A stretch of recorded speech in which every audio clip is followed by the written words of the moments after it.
Hey everyone, welcome back to Leetcode Unlocked. In this video, we're solving problem 242, valid anagram, part of the NeetCode 150 series.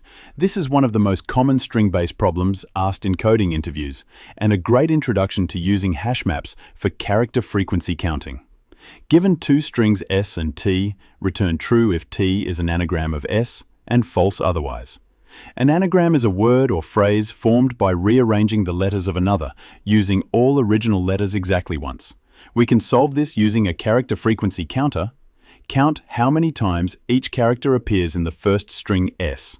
Subtract the count while scanning the second string, t. If every character balances to 0, the two strings are anagrams. We'll use a hash map or an array of size 26 if the input is lowercase English only to track character counts. First, we check if s and t are the same length. If not, they can't be anagrams. Then, we create a frequency array, count 26. We increment for each character in s and decrement for each character in t. Finally, we check if all frequencies return to 0. If yes, both strings use the same letters equally. Return true. Let's test with s equals anagram, t equals nagaram. Counting anagram gives A, 3, N, 1, G, 1, R, 1, M, 1. Subtracting nagaram brings all counts back to 0. So the result is true.